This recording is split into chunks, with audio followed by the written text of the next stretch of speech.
Hello everyone, welcome to my YouTube channel. तो जैसे आपने थंबनेल देखा है, आज की वीडियो में हम बात करने वाले हैं important name reaction chapter haloalkanes की और हेलो एरिन्स की। नेक्स्ट वीडियो होगी अल्कोहल, फिनोल और ईथर की, और फिर नेक्स्ट चैप्टर की हम ऐसे ऐसे नेम इंपॉर्टेंट नेम रिएक्शन जो पूरे चैप्टर में आई हैं उनको एक ही वीडियो में कवर कर लेंगे। तो हम शुरू करते हैं हेलो एल्केन्स की पहली नेम रिएक्शन से। पहली नेम रिएक्शन है फिंकलस्टेन रिएक्शन। इसमें हम क्या कराएंगे, रिएक्शन कराएंगे किसी अल्काइल हैलाइड की। किसके साथ कराएंगे? सोडियम आयोडाइड के साथ। तो इसका रिएजेंट याद रख लेना, सोडियम आयोडाइड है। इसमें क्या होगा, जो अल्काइल हैलाइड का जो हैलोजन है उसका एक्सचेंज हो जाएगा आयोडीन के साथ। ये तो फॉर्मेशन कर लेगा ये अल्काइल आयोडाइड की, और एक सोडियम सॉल्ट अलग से हमें इसमें मिल जाएगा। तो जनरली हम जो हैलाइड यूज़ करेंगे वो क्या हो सकती है, क्लोरीन की और ब्रोमीन की। इससे हटकर मैं आपको एक इम्पोर्टेंट बात बताऊंगी कि इस नेम रिएक्शन को याद कैसे करेंगे। तो मैंने जो क्लास 12th से इस नेम रिएक्शन को याद कर रखा है वो मैंने याद कर रखा है इफ़ से। इफ़ क्या है, इंग्लिश का वर्ड है ना इफ़, जो हम यूज़ करते हैं। तो मतलब फिंकलस्टेन रिएक्शन है तो उसमें क्या है, आयोडीन साथ में होगा। तो ये इसकी पहचान के तौर पर हम इसको यूज़ कर सकते हैं। ठीक है, बहुत सारी नेम रिएक्शन हो जाती हैं। तो मैकेनिज्म और अंडरस्टैंडिंग ऑफ कंसेप्ट तो ज़रूरी है, लेकिन कई बार क्या हो जाता है कि छोटी सी हिंट से भी अगर हमें अपना नंबर मिल रहा है तो इससे नुकसान क्या है। तो इसका हम अगर याद रखना चाहें तो इप से याद रख सकते हैं, कभी भी भूलेंगे नहीं। कई बार क्या होता है, नेम रिएक्शन होती है, हमें याद भी होती है कि पर्टिकुलर नेम रिएक्शन है और मैकेनिज्म भी हमें पूरा आ रहा होता है, लेकिन दिमाग में ये नहीं आता होता कि हाँ ये जो मैकेनिज्म हमारे दिमाग में चल रहा है ये पर्टिकुलर नेम रिएक्शन का ही है। तो उसका अगर कोई हमें रिएजेंट या कोई हम सबस्ट्रेट अगर थोड़ा ध्यान में रह जाता है तो हम पूरा मैकेनिज्म और पूरी नेम रिएक्शन भी लिख लेते हैं। तो ये ट्रिक्स इसलिए बताई जाती हैं ताकि चीज़ों को याद हम रख सकें। ठीक है, नेक्स्ट है स्वार्ट्स रिएक्शन। स्वार्ट्स रिएक्शन में भी क्या है कि हम फिर से अल्काइल हैलाइड लेंगे, लेकिन अब की बार हम रिएजेंट क्या ले रहे हैं, AgF, मतलब कोई मेटेलिक फ्लोराइड हम यहाँ पे यूज़ कर रहे हैं। मेटल क्या है, यहाँ पे हमारा सिल्वर है, उसके साथ फ्लोरीन लगा हुआ है। फिर से क्या होगा, हेलोजन के साथ अब की बार क्या है, फ्लोरीन का एक्सचेंज हो जाएगा। यहाँ पे ये हेलोजन ब्रोमीन है, इसकी जगह यहाँ पे आके फ्लोरीन लग जाएगा। तो इसकी तो कोई ऐसी ट्रिक है नहीं, बस ये याद है मुझे क्योंकि स्वार्ट्स क्या एक थोड़ा अलग सा नाम है और AgF भी थोड़ा अलग सा रिएजेंट है जो कि हम जनरली यूज नहीं करते, सिर्फ इसी के साथ करते हैं। तो हम इसको कोई भी अपनी पर्टिकुलर ट्रिक बना लेना और याद रख लेना। ठीक है, तो ये हमारी सेकेंड नेम रिएक्शन थी। नेक्स्ट है send mayor reaction. Send mayor reaction को अब बस समझ लो, इसका मैकेनिज्म मैं वीडियो के लास्ट में कराऊंगी। ठीक है, तो इसमें हम क्या करते हैं कि प्राइमरी एरोमेटिक अमीन लेते हैं। प्राइमरी एरोमेटिक अमीन्स क्या होते हैं, बेंजीन रिंग पे अगर कोई अमीन ग्रुप लगा हुआ है तो उसको हम क्या बोल देते हैं, एरोमेटिक अमीन। ठीक है, और साथ में हम क्या लेंगे, सोडियम नाइट्राइट। तो NaNO2 को हम क्या बोलेंगे, sodium nitrite as a reagent लेंगे। इसका इम्पोर्टेंट रिएजेंट है क्योंकि सारी जो मैकेनिज्म है इसी के इर्द गिर्द घूमती है, तो ये इम्पोर्टेंट है, याद रख लेना साथ में। ठीक है, और उसके बाद फिर डायजोनियम साल्ट का यहाँ पे फॉर्मेशन हो जाएगा। इस डायजोनियम साल्ट को फर्दर हम क्या है, क्यूप्रिक ऑक्साइड के साथ रिएक्ट कराएंगे, क्यूप्रिक सॉल्ट के साथ, सॉरी। ये मेरे हैंडमेड नोट्स हैं, नेम रिएक्शंस हैं, तो थोड़ा एडजस्ट कर लेना, ऐसी राइटिंग है। तो जो डायजोनियम सॉल्ट को हम रिएक्ट कराएंगे क्यूप्रिक हैलाइड के साथ, तो वो क्या बना लेगा, यहाँ पे एक्सचेंज हो जाएगा और यहाँ पे सिर्फ हैलाइड बच जाएगा, तो हमें मिल जाएगा हेलो एरीन। ठीक है, तो इसका मैकेनिज्म मैं कराती हूँ, टेम्परेचर कंडीशन वगैरह देख लेना। फर्दर हम क्या करते हैं, अगली नेम रिएक्शन देखते हैं। तब क्या, इलेक्ट्रोफिलिक सब्स्टिट्यूशन रिएक्शन। तो ये तो हमें पता है कि जो हैलाइड्स होते हैं, हेलो एरीन्स होते हैं, वो इलेक्ट्रोफिलिक सब्स्टिट्यूशन रिएक्शन बहुत जल्दी दिखाती हैं। तो 3-4 तरह की हमने यहाँ पे इलेक्ट्रोफिलिक सब्स्टिट्यूशन रिएक्शन पढ़ी थी, जिसमें सबसे पहली तो कौन सी है, हेलोजिनेशन ही है। तो इसमें क्या है, हम अल्काइल हैलाइड यहाँ पे सबस्ट्रेट लेंगे और इसको किसी हेलोजन के साथ रिएक्ट कराएंगे। ध्यान हमें लेना है कि हम यहाँ पे एक लेविस एसिड यूज़ करना है। ठीक है, लेविस एसिड के साथ और क्लोरीन के साथ रिएक्ट करेंगे तो पैरा और मेटा पोजीशन पे क्या है, हमारा सब्स्टिट्यूट हो जाएगा हेलोजन का, इसका सब्स्टिट्यूशन हो जाता है। ठीक है, नेक्स्ट हम करेंगे नाइट्रेशन। सेम ऐसे ही मैकेनिज्म है सबका। यहाँ पे ये जो क्लोरीन है वो एक्टिवेट करेगी बेंजीन बेंजीन जो हैलाइड है यहाँ पे लगा वो क्लोरीन सॉरी बेंजीन को एक्टिवेट कर देगा और ये यहाँ पे सब्स्टिट्यूशन हो जाएगा हमारा ऑर्थो और मेटा पोजीशन पे। ऐसे ही नाइट्रेशन होगा। बस हमें याद रखना है कि हम रिएजेंट क्या ले रहे हैं। तो नाइट्रेशन में हम क्या रिएजेंट यूज़ करेंगे, HNO3 और कंसनट्रेटेड H2SO4। ठीक है, ये देख लेना। यहाँ पे फिर से क्या है, सब्स्टिट्यूशन हो जाएगा NO2 का पैरा और ऑर्थो पोजीशन पे। शायद पीछे मैंने मेटा बोल दिया होगा तो उसके लिए सॉरी। हमारा सब्स्टिट्यूशन होगा ऑर्थो और पैरा पोजीशन पे। ठीक है, ऐसे ही सल्फोनेशन का रिएजेंट यहाँ पे क्या है हमारा कंसनट्रेटेड H2SO4। ठीक है, कंसनट्रेटेड H2SO4 यूज़ करेंगे तो हमारे पास क्या है, सब्स्टिट्यूशन हो जाएगा। यहाँ पे फिर से मेटा और पैरा दोनों मिलेंगे। यहाँ पे पैरा वाला प्रोडक्ट भी लिख लेना। ठीक है, SO3H यहाँ पे इसके साथ ऐड होगा और फिर एसाइटाइलेशन भी उसमें होती है, वो मैंने लिखी नहीं है तो वो भी देख लेना। फिर फ्रीडल-क्राफ्ट रिएक्शन जो है। ठीक है, नेक्स्ट जो इम्पोर्टेंट नेम रिएक्शन है वो हमारे पास है फिटिग रिएक्शन।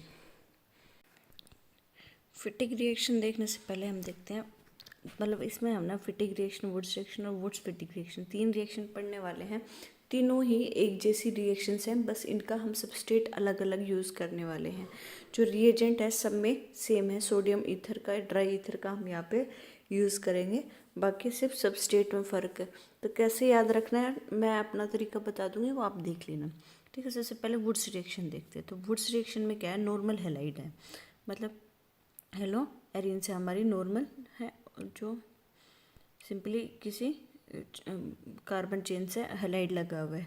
तो दोनों ही हम इसमें क्या लेंगे, नॉर्मल हैलाइड्स लेंगे इसके एल्काइल के।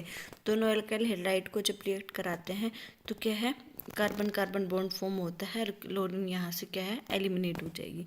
तो ये है वुड्स रिएक्शन। फिर देखते हैं फिटिग रिएक्शन। अब फिटिग में क्या है, हमारे जो दोनों सबस्ट्रेट हैं वो क्या है, हेलो एरिन्स हैं। यहाँ पे देखो दो मैंने लिखा है ना, मतलब दोनों ही सबस्ट्रेट क्या होंगे, सेम होंगे। और ये किसकी फॉर्मेशन करेंगे, यहाँ पे डाइफिनाइल की करेंगे। ठीक है, या तो देखो वुड्स और फिटिग रिएक्शन। तो फिटिग रिएक्शन में क्या है, ऐसे देखो एफ ऐसे होता है ना, मैंने याद रख रखा है ऐसे, जैसे एफ ऐसे होता है तो ये लाइन होती है ना, एफ में मतलब लिंक कर रही है। तो ऐसे ये दो बेंजीन रिंग को ऐसे इसके साथ अटैच करके ऐसे मैंने थोड़ा दिमाग में बिठा रखा है कि फिटिग रिएक्शन में ऐसे डाइफिनाइल की फॉर्मेशन होगी। ऐसे वुड्स रिएक्शन में क्या है, CH3 थोड़ा मोटा मोटा है। सबका अपना अपना तरीका हो सकता है, अगर मेरी ट्रिक पसंद आए तो देख लेना, वरना अपने तरीके से याद रख लेना। तो वुड्स क्या है, वुड्स भी W थोड़ा मोटा मोटा सा है और CH3 भी क्या है, ऐसे ऐसे लिखने में थोड़ा होता है। तो वुड्स रिएक्शन में भी क्या है, हम फिर नॉर्मल यहाँ पे दोनों जो एल्काइल ग्रुप है उनको आपस में कनेक्ट कर देंगे। ठीक है, अब दोनों ही रिएक्शन होगी ना, तो थर्ड रिएक्शन तो बिल्कुल ईजी है। इसमें हम क्या करेंगे, वुड्स फिटिग रिएक्शन, मतलब दोनों का नाम आ गया है तो एक हम जो इसमें सबस्ट्रेट लेंगे वो हम लेंगे फिटिग वाला और दूसरा हम लेंगे जो हमारा वुड्स वाला है। अब इसमें क्या करेंगे, इन दोनों को आपस में कनेक्ट कर देंगे जैसे कि इस रिएक्शन में कर दिया गया है, और हमारा फिर सोडियम सॉल्ट लास्ट में मिल जाएगा। तो तीनों नेम रिएक्शन एक साथ ही मैंने कवर करवा दी हैं क्योंकि तीनों ही इंटरलिंक्ड है एक दूसरे से।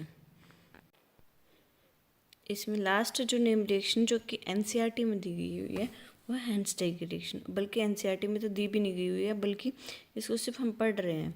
Silver salt of carboxylic acid, ठीक है, कार्बोक्सिलिक एसिड है उसका सिल्वर साल्ट लेंगे। सिल्वर साल्ट का क्या मतलब है, हमारा यहाँ पे H की जगह Ag रिप्लेस हो जाएगा।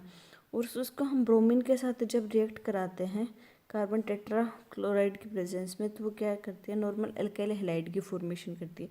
मतलब इस जो कार्बोक्सिलिक एसिड का था उसका तो जो एल्काइल ग्रुप है वो, और यहाँ से हमारी हैलोजन मिल जाएगी। और तो ये तो एल्काइल हैलाइड का फॉर्मेशन कर ले, Ag एक जाएगा Br के साथ, ये साल्ट बनाएगा और CO2 हमारी यहाँ से इवोल्व हो जाएगी। ठीक है, तो इसमें ये हैंडस्टाइक का रिएक्शन है। आई होप आपको सारी नेम रिएक्शन समझ में आ गई होंगी। तो अब मैं लास्ट में आपको करा रही हूँ मैकेनिज्म सेंड मेयर रिएक्शन का, तो वो देख लेना, थोड़ा इंपॉर्टेंट हो जाता है, कई बार बीच में से क्वेश्चन उसमें उठ के आ जाता है।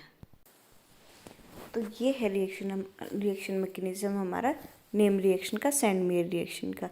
ठीक है, तो इसमें हमने क्या बात करी थी कि इसमें हम एक प्राइमरी अमीन लेंगे। तो ठीक है, प्राइमरी अमीन में हमारे पास सब्सट्रेट क्या है, ये है, ये प्राइमरी अमीन है। इसको जो हमने सोडियम नाइट्राइट रिएजेंट लिया था ना, उसमें से जब हाइड्रोजन हैलाइड लिया था, जो आपने ऐसे सब्सट्रेट देखा होगा, उस पर लिखा हुआ था NO2 और HX। तो ये जो HX है ना, इसमें क्या करेगा, इसका ऑक्सीजन का लोन पेयर इस H पॉजिटिव के साथ जाके अटैक कर लेगा। तो यहाँ से जब ऑक्सीजन चला जाएगा तो यहाँ पे क्या और यहाँ से क्या है, सोडियम चला जाएगा क्योंकि आयनिक फॉर्म में। तो हमारे पास सिर्फ NO बचेगा, नाइट्रोसोनियम आयन, और हैलाइड इसके साथ क्या है, अलग हो जाएगा। ठीक है, तो यहाँ से तो ये सोडियम और यहाँ से जो हैलोजन है ये उठ के क्या बना लेंगे, NaX, और यहाँ से H, और ये ऑक्सीजन आए थे हमारे से क्या बना लेगा, वाटर बना लेगा। तो मेन जो इम्पोर्टेंट बात वो है कि हमें यहाँ से हमारा क्या मिलेगा, नाइट्रोसोनियम आयन मिलेगा। मैंने कहा था ना रिएजेंट इम्पोर्टेंट है, तो देख लेना। ठीक है, उसके बाद एक सेकेंड, उसके बाद क्या करेगा, जो हमारा नाइट्रोसोनियम आयन बन गया वो अब हमारा जो सब्सट्रेट दे रखा है एनिलीन, मतलब प्राइमरी अमीन, मतलब बेंजीन रिंग पे NH2 ग्रुप लगा हुआ है, उसके साथ रिएक्ट करेगा। रिएक्ट कैसे करेगा कि जो अमीन का नाइट्रोजन है उसकी लोन पेयर क्या है, यहाँ पे अटैक करेंगे नाइट्रोसोनियम आयन पे। ठीक है, तो यहाँ से क्या है, हमारा ऑक्सीजन एलिमिनेट हो जाएगा, दो जो हाइड्रोजन है उनके साथ मिलके क्या कर लेगा, वाटर की फॉर्मेशन कर लेगा। ठीक है, ये वाटर तो बचेगा क्या, दोनों नाइट्रोजन यहाँ पे बनेंगे, जिसको हम क्या बोल देंगे, बेंजीन डाइअजोनियम। ठीक है, ये नाम याद रख लेना, बेंजीन। इतना आई होप आपको मैकेनिज्म समझ में आएगा। अब इतना हमारा डाइअजोनियम सॉल्ट बन गया था। उसके बाद हमारा किसका काम था, हमारा था कॉपर जो हैलाइड हम यूज़ कर रहे थे। ठीक है, कॉपर हैलाइड में सब क्या है, कॉपर के पास क्या है, लोन पेयर है, वो फिर से यहाँ पे जो पॉजिटिव चार्ज जनरेट हुआ था उसके ऊपर अटैक करेगा। ठीक है, तो फिर ये यहाँ से नाइट्रोजन फिर स्टेबल हो जाएगा और न्यूट्रल हो जाएगा और डायो रेडिकल बना लेगा। इसके बाद फिर से जो कॉपर हैलाइड है इसके ऊपर रिएक्ट करेगा और यहाँ पे अब की बार क्या करेगा, इसका जो हैलाइड है, मतलब देखो स्टार्टिंग में ये हैलाइड था ना, इसके ऊपर रेडिकल था। तो ठीक है, ये यहाँ से एक इसके साथ अटैक करेगा, पॉजिटिव चार्ज को ले लेगा और रेडिकल इसके ऊपर आ जाएगा। अब इसके पास एक रेडिकल है और ये फिर से यही सब्सट्रेट आ रहा है जिसके पास भी क्या है, एक X ले जाने के बाद एक रेडिकल बचेगा। तो ये क्या है, रेडिकल बना के यहाँ से नाइट्रोजन का रिमूव कर देंगे हैं, और हमारे पास एक ये बचेगा कॉपर से, जो जिसके पास हमारे पास क्या है, रेडिकल है, हमारा यहाँ पे हेलोजन इसके साथ आके अटैच हो जाएगा। ठीक है, तो सिंपल सा मैकेनिज्म था इसके साथ। आई होप आपको समझ आया होगा। बाकी सब्स्टिट्यूशन रिएक्शन वगैरह उनके मैकेनिज्म इजी हैं, और बाकी नेम रिएक्शन में इतना कुछ था नहीं, नॉर्मल सब्स्टिट्यूशन हो रहा था वहाँ पे हैलाइड का जो सबस्ट्रेट और जो रिएजेंट हम यूज़ करें, जैसे कि फिंकलस्टीन में हमने NaI लिया था और स्वार्ट्ज रिएक्शन में AgF लिया था, तो सिंपल वो हैलोजन एक्सचेंज हो रहा था वहाँ पे। तो आई होप आपको सारी नेम रिएक्शन कवर होंगी इस चैप्टर की। Please like, share and subscribe my YouTube channel. Thank you for watching this video.